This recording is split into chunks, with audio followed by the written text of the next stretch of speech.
Bagong Pilipinas, bagong mukha. Eto na ba talaga ang bagoong Pilipinas, mga kababayan?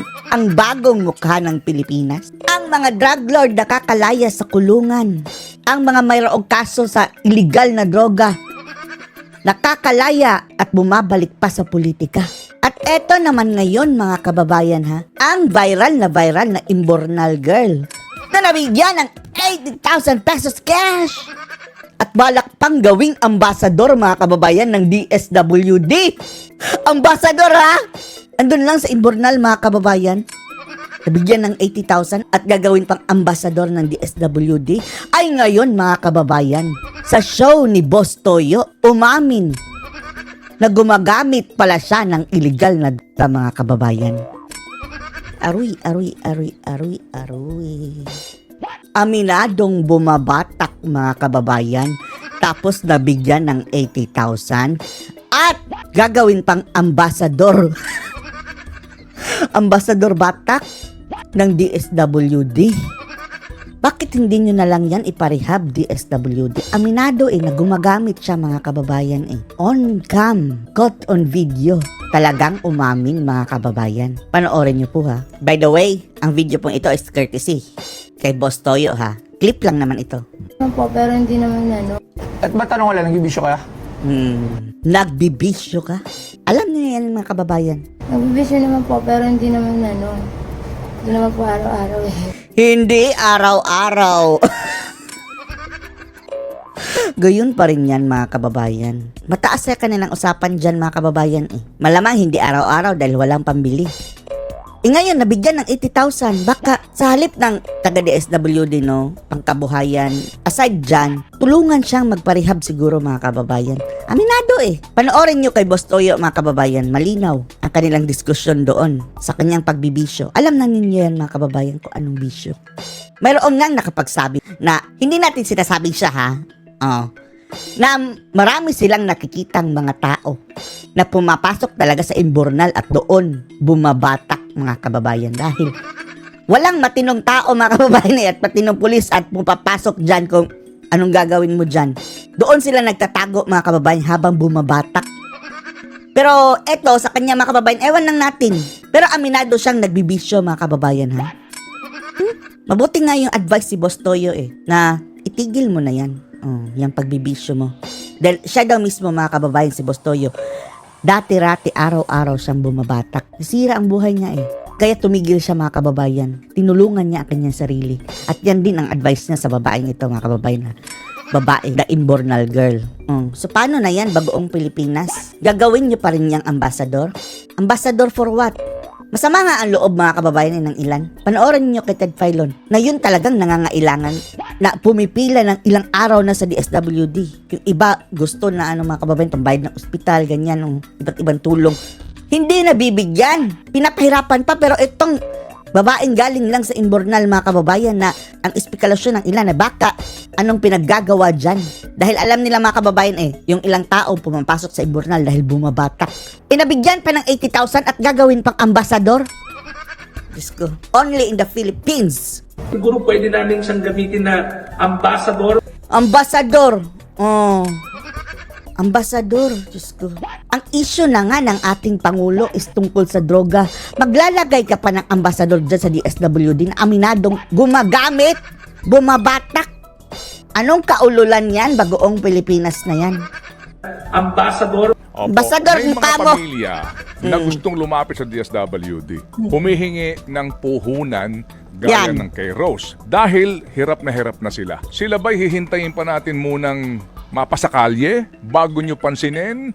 O yung pipila sa inyo ngayon o bukas ay bibigyan nyo ng pagkakataon dito? Kasi ngayon Yan ang problema sa bagoong Pilipinas, mga kababayan. Sumasakay lang kasi yan sa viral para kunwari, mayroong ginagawa. And then, sumasakay sa mga kababayan sa issue para mapag-usapan din. Gawing ambasador niya yan. Yun pala, mga kababayan, bumabatak. Aminadong bumabatak. Ano na ngayon, ambasador? DSWD, bagoong Pilipinas. Samantalang yung talagang nangangailangan, mga kababayan. Kawawa, pinapahirapan pa, dadaan ka sa butas ng karayom. Opo, kasi para bagang hintayin muna natin silang magpasakalye, opo, at dumaan sa imburnal, o kaya naman magpa-viral bago Luma na pala yung dadaan ka sa butas ng karayom, no? Ngayon, mga kababayan, bago ka matulungan ng DSWD, dadaan ka sa butas ng imburnal. nyo pansinin. Kaysa naman sa ngayon pa lang itong mga gusto nang humingi ng puhunan gaya ni Rose, mabigyan na ninyo habang sila ay meron pang inuupahang mga bahay. At by the way, hindi naman pala totoon doon sila nakatira, mga kababayan, sa imburnal. May inuupahang bahay eh. Mayroon niya siyang husband. Ang tanong, bakit andun siya sa imburnal? At aminado pa siyang bumabatak ka. At common knowledge, mga kababayan, na yung mga taong pumapasok doon sa imburnal ay mayroong ginagawang kababalaghan. Oh. Tama po, Manong Ted. Meron din po kaming programa na nagpro-provide din naman po ng livelihood assistance sa mga hindi naman How about rehab? How about rehab? Ano po, no? Ang turing po dito sa programang ito ay families in street situations, no? Alright? Opo, families in street situations. May inuupahan sila, mga kababayan. Oh, doon sa interview kay Boss Toyo, panoorin nyo. And then, ang binabanggit din nga po dito, ay pagbibigay po ng social safety nets and protection para nga po maibsan ang kahirapan at yung peligro po ng mga pamilyang ito. So basically po, May bahay naman silang tinutulugan. sinasabi po ninyo, meron din kayo Pumasok lang talaga sa imburnal. Nung nakita, binigyan ng 80,000. pagbibigay ng puhunan sa mga pamilyang wala pa sa kalsada pero yung bang puhunan na iyon ay kayang umabot na hanggang 80,000 o higit pa kagaya po ng kay Rose. Sa tingin natin, hindi. Special ang andun sa imburnal, mga kababayan, ang laki ng binigay. Well, doon sa ating Sustainable Livelihood Program, Manong Ted, iba rin naman po yung... O, iba. Laki po ma'am ng puhunan ba? Ano po yun? May doon po sa ganun pong uri, meron ba kayong panuntunan sa laki ng puhunan na maibibigay? Ma'am, sorry po Oo nga. Paano sila nakakam up ng 80,000? Bakit hindi nila imbestigahan muna, mga kababayan, na binackground check? Dahil kung, umamin na, droga eh. Yan nga kinakasama ng loob ng ilan dahil baka mapunta lang daw yun sa pambili ng illegal na substance. Ito lang po ang tanong nila kasi yun po para mas mabilis po tayo. Meron bang hangganan yung sinasabi nyong livelihood assistance ng mga wala pa sa kalye ng mga pamilya? Well, Manong Ted, linawin ko, hindi naman po natin in-encourage na pumunta po sa mga kalye o sa mga lansangan, yung pong mga kababayan Sa natin. imburnal. There's another program. Ito nga yung sinasabi ko na Sustainable Livelihood Program. Aminin niya kasi nasablay yung nakikisakay kayo sa issue. Eto, mga kababayan na eto, konting clip lang kay Boss Toyo. Panoorin niyo sa kanya, mga kababayan, ang full. Kailangan magbago ka kasi sayang yung binigay din sa'yo. Kailangan mauubos yun. Pangaralan pa, mga kababayan, kailangan ka magbago. Ibig sabihin, hanggang ngayon, mga kababayan, gumagamit pa rin. Gusto ni Boss Toyo na ipa-stop sa pagbibisyo, mga kababayan. Kasi pilitin mo na lang na magbago kasi mas may mararating ka. See? DSWD, tulungan ninyo. Wala naman kaming problema dyan, DSWD, na tumulong kayo. Pero masyado kayong mag-epal-ipal eh. Dahil viral o nakikisakay kayo para... Mga politicians kasi yan dyan, mga kababayan, mga animal na yan. Kung hindi ka magbabago, wala hanggang pag nagkaanak ka. Piti ikaw, lalo na ikaw. Mayroon pa siyang, mga kababayan, nobyo. Kabayan mo siya. Pagka ayaw mo, tas gusto niya, paluin mo na lang sa Paano kung sama-sama silang babangag muli? Kaya nga, mga kababayan, in the first place, maiiwasan niyang mga ganyan, mga kababayan, batak-batak. Kung talagang seryoso ang gobyerno, mga kababayan, ang presidente sa paglaban sa illegal na droga.